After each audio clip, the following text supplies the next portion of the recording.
Assalamualaikum warahmatullahi wabarakatuh. Bismillah walhamdulillah wassalatu wassalamu ala rasulillah Muhammad ibn Abdullah wa ala alihi wa sahbihi wa man tabi'ahudah wa walah wa ba'du. Rabbi shrah li sadri wa yassir li amri wahlul 'uqdatam min lisani yafqahu qawli. Subhanaka la ilma lana illa ma 'allamtana innaka antal alimul hakim. Wala haula wala quwwata illa billahil aliyyil azim. Hadirin jamaah salat zuhur, jamaah Masjid Al-Maghfirah yang dimuliakan Allah Subhanahu wa taala. Puja-puji dan syukur mari sama-sama kita haturkan kehadirat Allah yang telah memberikan kita aneka ragam anugerah dan kenikmatan. Kita berharap mudah-mudahan kita digolongkan oleh Allah sebagai golongan orang-orang yang senantiasa bersyukur terhadap segala kenikmatan yang Allah berikan kepada kita. Salawat beruntaikan salam senantiasa tercurah limpahkan keharibaan baginda besar kita Nabi Muhammad sallallahu alaihi wasallam yang telah mengajarkan kita berbagai macam kebaikan. Mudah-mudahan kita digolongkan oleh Allah sebagai golongan orang-orang yang selalu melaksanakan segala kebaikan yang diajarkan oleh baginda besar kita Nabi Yuna wa qudwatuna Muhammad sallallahu alaihi wa alihi wa sahbihi wasallam. Hadirin yang dimuliakan Allah Subhanahu wa taala, kita berdoa mudah-mudahan Allah Subhanahu wa taala menggolongkan kita sebagai golongan orang-orang yang senantiasa diliputi keberkahan, diberikan panjang umur dalam kesehatan dan juga keberkahan. Juga kita doakan guru-guru kita mudah-mudahan senantiasa diberikan keselamatan, diberikan kesehatan dan panjang umur dalam keberkahan. Yang qadarullah pada kesempatan tahun ini, haji tahun ini, guru-guru kita semuanya itu insya Allah berangkat haji. Ya, yang sudah berangkat haji, Kiai Haji Lutfi Zawawi sudah di Madinah. Kemudian juga nanti menyusul di akhir bulan ada Kiai Haji Fakhruddin Al-Bantani insya Allah berangkat juga. Juga menyusul guru kita yang hari ini mengajar Habib Ghais bin Abdurrahman As-Segaf juga insya Allah berangkat tahun ini berangkat haji. Juga Ustadz Ahmad Faris juga sama berangkat haji. Empat-empatnya insya Allah akan menunaikan ibadah haji. Kita doakan mudah-mudahan senantiasa diberikan kesehatan, panjang umur, keselamatan dimanapun mereka berada. Hari ini Al-Habib Ghais bin Abdurrahman As-Segaf sedang safar ke Padang ya. Kita doakan mudah-mudahan selamat, diberikan kesehatan dan juga panjang umur, juga keberkahan. Ala hadhihi niyat wa ala kulli niyatin salihah. Al-Fatihah. A'udzu billahi minasyaitonir rajim. Bismillahirrahmanirrahim. Alhamdulillahi rabbil alamin. Ar-Rahmanir Rahim. Maliki yaumiddin. Iyyaka na'budu wa iyyaka nasta'in. Ihdinas siratal mustaqim. Siratal ladzina an'amta 'alaihim ghairil maghdubi 'alaihim waladdallin. Amin. Hadirin yang dimuliakan Allah Subhanahu wa taala, kita lanjutkan kajian kita di dalam kitab At-Taqrirah As-Sadidah, kitab tentang fikih sistematis. Masih di dalam bab salat, rukun keempat tentang pembacaan Al-Fatihah. Jadi membaca Al-Fatihah itu salah satu rukun daripada rukun-rukun salat. Kalau tidak baca Fatihah maka salatnya tidak sah.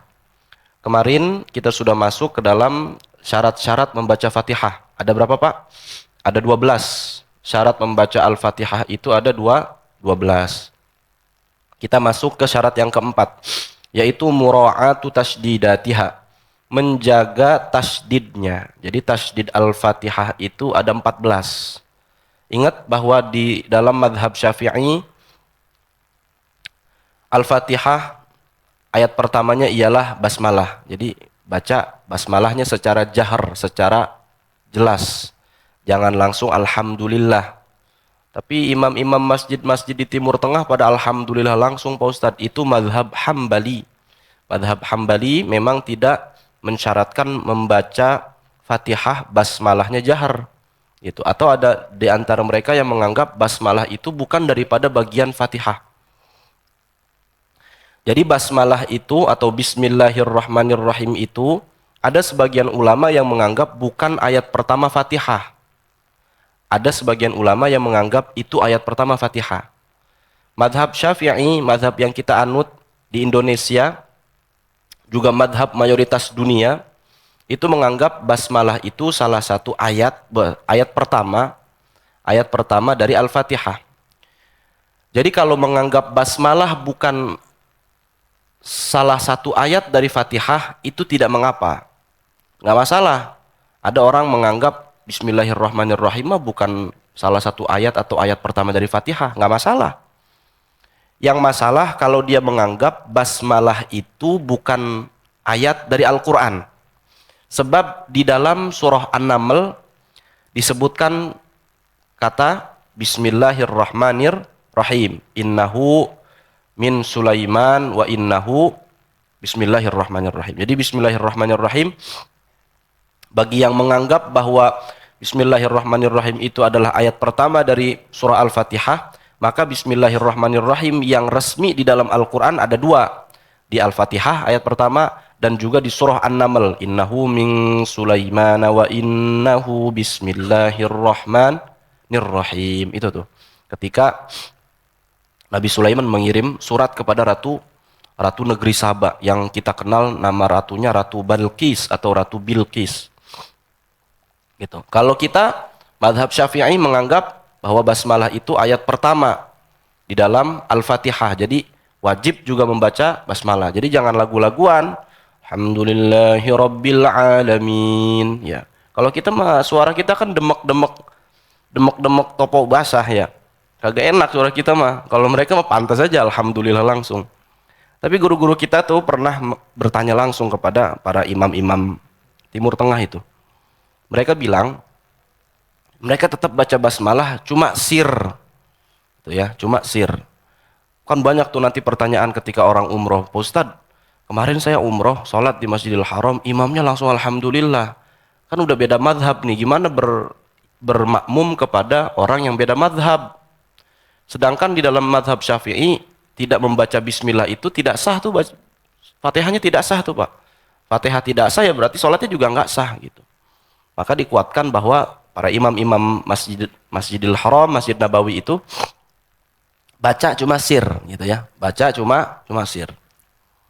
Nah, membaca Fatihah itu harus kita menjaga tasdidnya.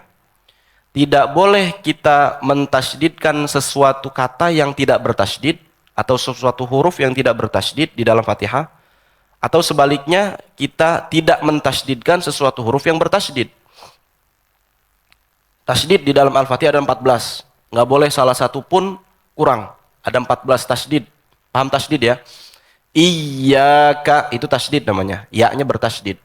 Iyyaka na'budu wa iyyaka nasta'in. Nggak boleh. Iyyaka na'budu wa iyyaka nasta'in. Kenapa begitu? Karena kalau dihilangkan tasdidnya itu merusak makna. Iyyaka tanpa tasdid itu artinya dhau'us syamsi, sinar matahari. Lah nanti jadi artinya begini, iyyaka na'budu wa iyyaka nasta'in. Kami menyembah sinar matahari dan kami minta tolong kepada sinar matahari. Repot nggak tuh artinya begitu? Repot. Harus ditasdidkan, iyyaka na'budu, hanya kepada engkau wahai Allah kami menyembah, wa iyyaka nasta'in, hanya kepada engkau wahai Allah kami meminta pertolongan. Jadi yang ada tasdidnya jangan diilangin tasdidnya, yang enggak ada tasdidnya jangan ditasdidin, tuh gitu tuh. Ada 14 tasdid. Dibuka Qur'annya, kita mau udah hafal Pak Ustadz. Bahkan ketika bangun tidur ditanya langsung iyyaka na'budu wa iyyaka nasta'in, lanjutannya apa? Pasti bisa, kenapa? Emang sering dibaca. Cuman pernah nggak kita benar-benar negesin tuh di dalam Al-Quran, oh surat Al-Fatihah tuh bismillah tulisannya begitu, tasdidnya di atas huruf ro, di atas lafzul jalalah ya, kemudian Ar-Rahmanir-Rahim tulisannya begitu. Pernah nggak tuh nengetin begitu tuh? Ditengetin Pak, biar tahu bahwa Al-Fatihah itu satu-satunya surah yang wajib untuk kita hafal, karena wajib baca Fatihah kalau sholat gitu ya. Nah, falau khaffafa musyaddadan lam yu'tadda biqira'atihi fa'alaihi ay yu'idahu musyaddadan wa amma idza syaddada mukhaffafan batalat salatuhu. Kalau dia mentakhfif itu tidak membaca tasdid, mentakhfif yang tertasdid kemudian dia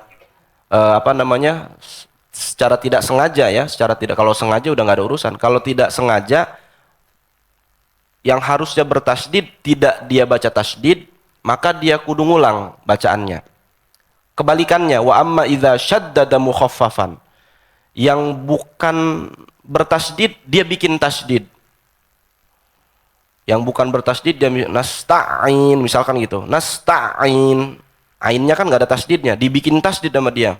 Batalat salatuhu, langsung batal salatnya. In taghayyarul makna, kalau memang mengubah makna. Ma'al ilmi wal amdi. Kalau sengaja dan juga dia tahu. Wa illa lam tabtul. Kalau enggak sengaja, maka tidak ada isu. Kalau enggak sengaja, sabkul lisan, keceplosan, maka tinggal ulang saja. Gitu. Syarat yang kelima, alla yaskuta saktatan tawilatan wala qasiratan yaqsidu biha qat'al qiraah. Jangan kemudian bismillahirrahmanirrahim berhenti lama.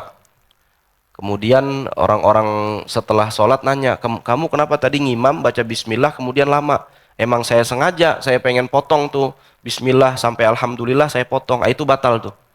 Ya, artinya batal tuh batal Fatihahnya. Kalau tidak kemudian tidak buru-buru dia sambung, maka bisa membatalkan sholat. Yang keenam, qiraatu kulli ayatiha wa minhal basmalah. Wajib baca seluruh ayatnya. Di antaranya adalah bismillahirrahmanirrahim. Yang ketujuh, adamul lahnil mukhilli bil makna. Jangan sampai ada lahan, kesalahan di dalam baca Fatihah itu yang dapat merusak makna. Ka'an yaqul, seperti contohnya dia mengucapkan an'amta jadi an'amtu. Sepertinya sepele Pak ya, sepertinya sepele. An'amta jadi an'amtu, sepele banget Pak Ustadz. Enggak sepele. Kalau di dalam bahasa Arab tuh nggak sepele. An'amta itu terdiri dari dua kata Pak. An'am dengan ta. An'am itu fi'ilnya, ta itu fa'ilnya. An'am itu kata kerjanya, ta itu kata subjeknya, pelakunya.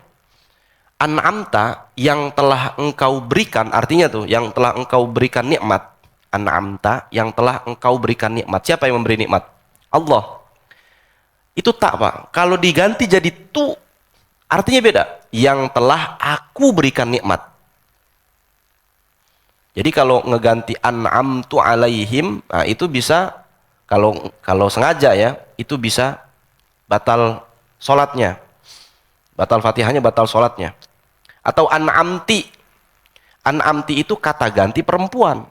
Seakan-akan Allah tuh perempuan. Kalau gitu an'amta, Allah tuh laki-laki dong, bukan. Allah itu tidak memiliki gender atau tidak memiliki jenis kelamin. Cuma orang-orang Arab untuk menghormati siapapun itu maka dibikin muzakkar atau gendernya gender maskulin gitu ya. Itu hanya sekedar orang Arab aja. Nggak ada memang gender untuk Tuhan, nggak ada. Memang karena Tuhan itu tidak bergender gitu ya. Jadi tidak boleh salah dalam mengucapkan huruf-huruf di dalam Fatihah atau harokat di dalam surah Al-Fatihah. An'amta, iyyaka jadi iyyaki, nggak boleh. Itu fatal maknanya. Iyyaka untuk laki-laki, iyyaki untuk perempuan. Jadi memang harus pakem bismillah sampai waladdallin seperti yang sudah diajarkan dan sudah kita tahu. Yang kedelapan, antakuna halatal qiyami fil fardi. Kudu di dalam keadaan berdiri baca Fatihah tuh. Nggak boleh ghairil maghdubi alaihim wala, sendiri misalkan lagi sholat sendiri. Sholat zuhur sendirian, ghairil maghdubi alaihim waladdallin, sambil ruku, nggak boleh tuh. Kudu selesai ketika berdiri, ghairil maghdubi alaihim waladdallin. Amin. Ruku. Atau mau tambah baca surat silahkan. Baca surat itu sunnah hukumnya Pak. Enggak baca surat pun jadi. Maksudnya baca surat setelah Fatihah ya. Di dalam sholat. Fala tasihhu idza qara'a juz'an minha ma'a hawiyihi atau huwiyihi lirruku'i au ma'a nuhudihi lil qiyami. Jadi nggak bisa dia dalam keadaan berdiri kemudian sambil pengen ruku sambil menyelesaikan waladdallin, nggak boleh. Nggak jadi itu. Nggak kehitung. Kemudian ayyusmi'a nafsahul qira'ah li'annaha ruknun qawliyun. Harus terdengar oleh kuping sendiri baca Fatihah tuh.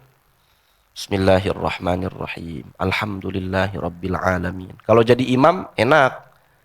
Suaranya jahar. Bismillahirrahmanirrahim. Itu pun rakaat pertama, rakaat kedua. Adapun rakaat ketiga atau rakaat keempat kan sir semuanya tuh. Tetap harus apa? Yusmi'a nafsahu, memperdengarkan dirinya sendiri. Harus kedengaran sama kupingnya sendiri. Kalau lagi rame bagaimana Pak Ustadz? Jangan dihitung. Kalau lagi rame mah jangan dihitung. Yang dihitung itu kalau posisi lagi sepi, ente baca dengan kekuatan frekuensi suara seperti itu, kedengeran nggak sama kuping? Kedengeran, ya udah. Karena kalau rame jatuhnya sebagai apa? Sebagai halatal mu'aradah namanya, hal yang baru ya. Hal-hal baru yang masuk ke kuping. Jadi nggak dihitung. Kira-kira kalau lagi sepi, baca sendiri kedengeran nggak dengan kekuatan frekuensi suara seperti itu? Kedengeran Pak Ustadz. Kalau nggak rame mah ya udah jadi, nggak apa-apa. Jadi kalau rame, semakin tambah rame kita semakin kencang baca Fatihahnya. Nggak juga gitu. Kemudian Allah yatakhallalaha dzikrun ajnabi. Jangan sampai menyela-nyela Fatihah itu dengan zikir asing. Iyyaka na'budu wa iyyaka nasta'in. Alhamdulillahirabbil alamin. Enggak bisa, Pak. Enggak bisa. Wa dhabitu dzikri al-ajnabi huwa alladzi laisa min maslahatis shalah. Yang dimaksud dengan zikir yang tidak termasuk di dalam bacaan Fatihah itu adalah yang tidak ada kaitannya dengan sholat.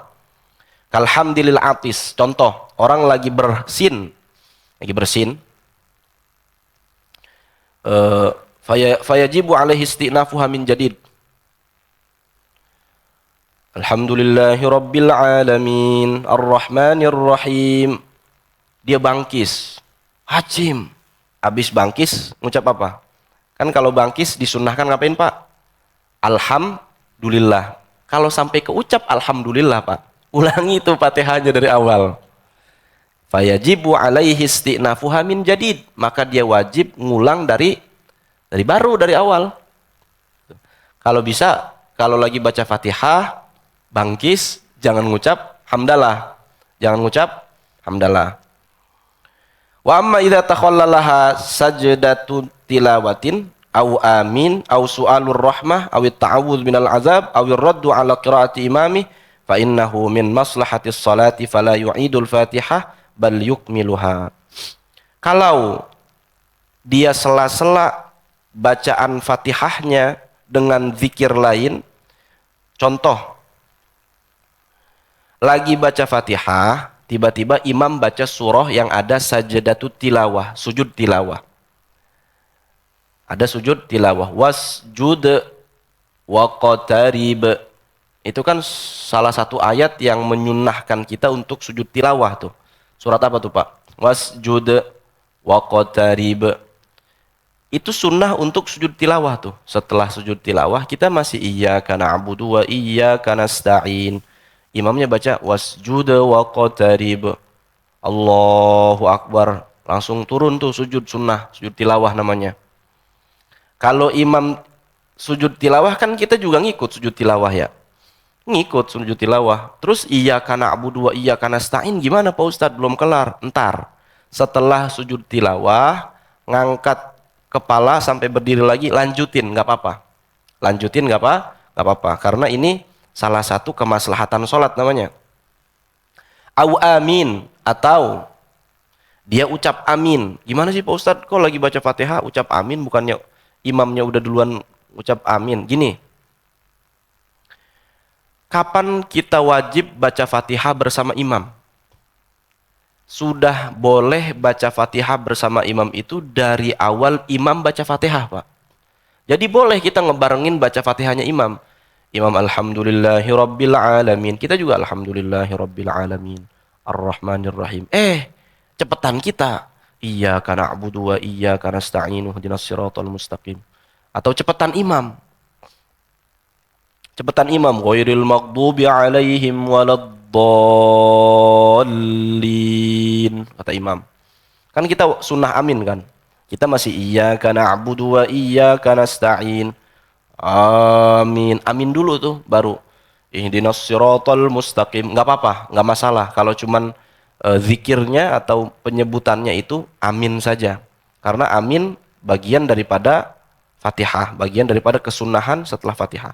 Au su'alur rahmah, atau misalkan ada ayat tentang rahmat, ayat tentang kasih sayang, kan itu sunnah kita untuk doa. Kayak contohnya di ayat terakhir surah Al-Ghasyiyah, Rabbi hasibni hisaban yasira, kan? Inna ilaina iyabahum thumma inna alaina hisabahum. Apa sunnah doanya tuh? Rabbi hasibni hisaban yasira. Apal enggak itu? Rabbi hasibni hisaban yasira. Ya Allah, hisablah aku dengan hisab yang enteng, yang ringan. Jadi yang salah-salah dikit mah jangan dihitung ya Allah gitu. Itu mah kesalahan murni fatal, murni kesalahan saya gitu. Bukan kesalahan fatal, bukan. Murni kesalahan saya. Jadi tolong dihapus dah, yang diputihkan dah gitu, yang kecil-kecil mah.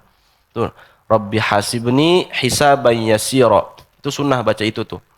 Lagi baca Fatihah, imamnya di ayat terakhir Al-Ghasyiyah, inna ilayna iyabahum thumma inna alayna hisabahum iyyaka na'budu wa makmumnya nih, iyyaka na'budu wa iyyaka nasta'in. Dengar imam begitu, inna ilayna iyabahum thumma inna alayna hisabahum. Kita sunnah baca tuh, Rabbi hasibni hisaban yasira, ihdinas siratal mustaqim siratal ladzina, gitu tuh. Jadi nggak perlu ngulang lagi kalau di sela-sela dengan bacaan su'alur rahmah, ya. Atau at-ta'awudz minal azab. Di dalam surah Al-Ghasyiyah itu ada ayat yang ayat yang menggambarkan tentang azab yang pedih. Fayu'adzibuhullahul azabal akbar, maka Allah mengazabnya orang-orang kafir itu dengan azab yang paling agung, yang paling tinggi, yang paling besar. Nah, kalau dengar ayat-ayat tentang azab atau siksaan, sunnah kita ta'awudz, Pak. Sunnah kita minta perlindungan dari azab itu. Maka ketika baca fayu'adzibuhullahul azabal akbar, imamnya baca itu tuh, fayu'adzibuhullahul azabal akbar. Jadi ketika membaca ayat-ayat yang berkaitan dengan azab Allah, berkaitan dengan kemurkaan Allah, itu pertama sunnah menurunkan suara, jangan ninggiin suara. Jadi meskipun harusnya makin nada jawabul jawab, udah nada jawab nih, harusnya kan habis nada jawabul jawab namanya. Nggak perlu langsung balikin ke koror, itu namanya teknik baca Quran, ada namanya teknik nadanya nada koror gitu ya, ada nada nawa, nanti ada nada jawabul jawab. Jadi enak kedengeran itu, seni kiroah atau seni tilawah tuh begitu tuh. Sudah di nada koror, sudah di nada nawa, udah jawab, harusnya dari koror, nawa, jawab ke jawabul jawab. Tapi kebetulan dia ada di fayu'adzibuhullahul azabal akbar. Itu sunnah balik ke nada koror, nada rendah. Jadi, meskipun nadanya udah tinggi nih, udah pengen tinggal nyikat doang nih, udah pengen narik nih, ketemu surah itu, ketemu ayat, misalkan ayat fayu'adzibuhullahul azabal akbar, rendahin suara. Atau ayat yang menggambarkan tentang kekufuran seseorang, qala ana rabbukumul a'la, itu Fir'aun ketika ngomong ke Nabi Musa dan ke kaum Bani Israel. Fir'aun bilang, dia naik ke bukit yang tinggi, ana rabbukumul a'la, aku adalah Tuhan kalian yang paling tinggi. Itu direndahin suara, Pak. Qala ana rabbukumul a'la fa akhadhahu Allahul ayatal kubra, itu direndahin. Kalau misalkan berkaitan dengan kekufuran, kemaksiatan orang lain, kemurkaan Allah Subhanahu wa taala, sunnah merendahkan suara. Kemudian kita sunnah untuk ta'awudz, minta ampun dan juga minta perlindungan kepada Allah Subhanahu wa taala dari azabnya Allah. Fayu'adzibuhullahul azabal akbar. Kita belum kelar nih baca Fatihah. Ihdinas siratal mustaqim. Boleh diseling dengan doa Rabbi najjini min azabik. Apa, Pak? Rabbi, Tuhanku, najjini, selamatkan aku, min azabik, dari azabmu. Rabbi najjini min adzabik. Coba Pak. Rabbi, 1, 2, 3. Rabbi najjini min adzabik. Ya Allah, selamatkan aku dari azabmu. Jadi ketika baca Fatihah, imam sudah fayu'adzibuhullahul adzabal akbar. Kita sunnah tuh, Rabbi najjini min adzabik. Lanjutin, nggak perlu ngulang lagi ke Fatihah, ke awal Fatihah. Gitu. Jadi kalau ada imam sholat Jumat misalkan kan sunnah baca al-a'la dengan al-ghasyiyah. Sunnahnya itu tuh, jangan diganti-ganti udah. Emang sunnah juga baca al-munafiqun sama al-jumu'ah, tapi kan kepanjangan bro. Iya nggak? Kita kalau baca surah al-munafiqun sama al-jumu'ah lah repot sendiri. Ntar orang kantor pada teriak belakang, lapar gitu. Kan sunnahnya kan baca itu al-munafiqun al-jumu'ah atau al-a'la dengan al-ghasyiyah. Milih mana? Al-a'la al-ghasyiyah, pendekan dikit, ya nggak? Nah, ketika sholat Jumat di rakaat kedua surat Al-Ghasyiyah, fayu'adzibuhullahul adzabal akbar. Ada beberapa imam yang berhenti dulu di situ. Jangan dianggap imamnya lupa, jangan. Diam dulu. Itu maksudnya imam lagi doa tuh, Rabbi najjini min adzabik. Saya kan sering tuh kan ketika Jumat pasti baca Al-A'la dengan Al-Ghasyiyah, ya. Kebanyakan keseringan saya pasti Al-A'la dengan Al-Ghasyiyah. Ketika lagi baca fayu'adzibuhullahul adzabal akbar, kita kan berhenti dulu. Fayu'adzibuhullahul adzabal akbar Rabbi najjini min adzab. Yang belakang udah pada nyaut aja inna ilaina. Seakan-akan saya lupa gitu. Padahal enggak, itu lagi doa tuh ya, doa. Biar mudah-mudahan dilindungi sama Allah dari azab yang akbar itu. Akbar itu artinya yang paling besar, azab yang paling besar.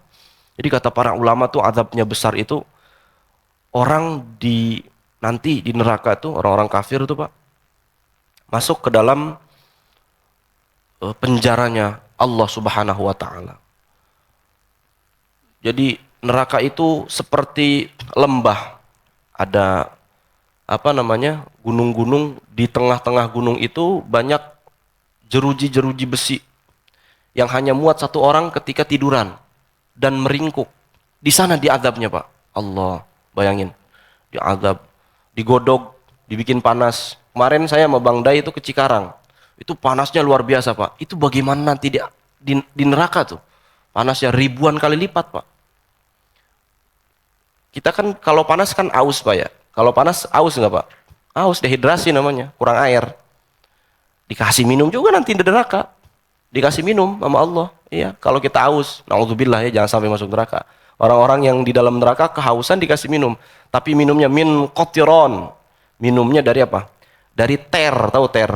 Yang buat nempelin aspal tuh, ya itu.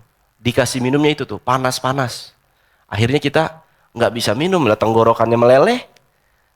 Tapi mati nggak bakal mati. Cuman dibikin kita merasakan sakit yang luar biasa. Naudzubillah tsumma naudzubillah. Tuh, ya mudah-mudahan naudzubillah jangan sampai masuk neraka.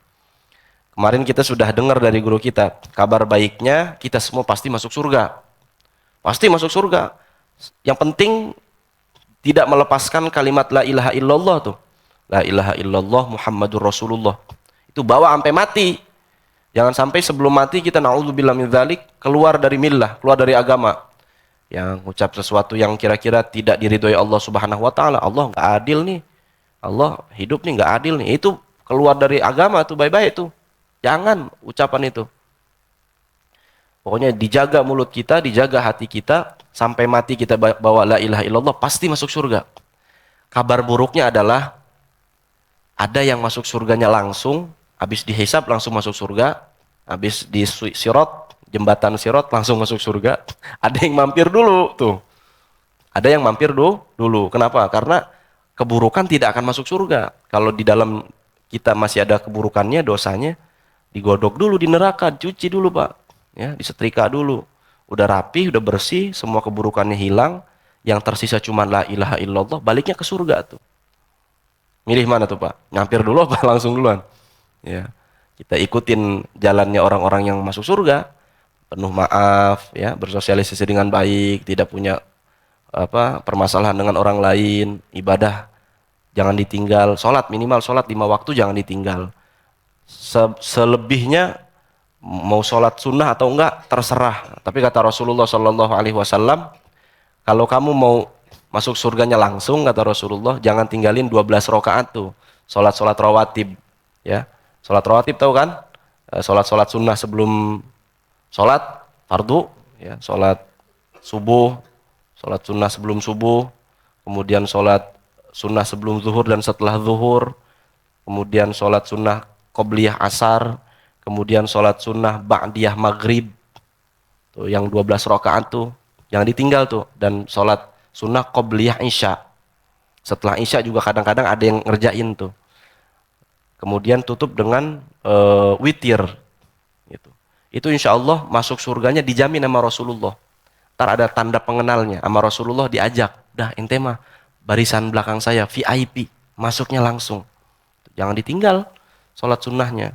Nah kalau bisa sholat sunnah itu jangan di masjid, di tempat tinggal Pak, di kamar, ya di tempat kita kerja tuh sisain satu ruang buat sholat. Itu ngebikin tempat kerja berkah gitu, ngebikin hidup kita berkah gitu ya. Jadi Allah yatakhallalha dzikrun ajnabi, jangan diselingi dengan zikir atau ucapan ajnabi yang asing ya, meskipun itu zikir, alhamdulillah, subhanallah. Orang lagi sholat baca Fatihah, subhanallah, ucap subhanallah atau yarhamkallah. Mendengar orang bersin, kemudian orang bersinnya tahmid, alhamdulillah, kan sunnah tuh.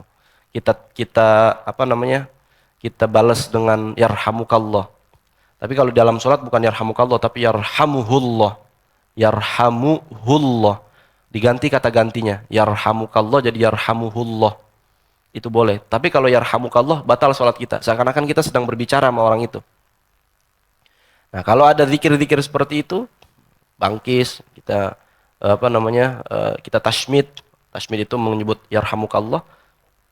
Maka dibalik atau diulang Fatihahnya dari awal ya. Mudah-mudahan apa yang kita pelajari mendapatkan berkah dan juga manfaat dari Allah Subhanahu wa taala, dan Allah wa iyyakum ajma'in. Wassalamualaikum warahmatullahi wabarakatuh.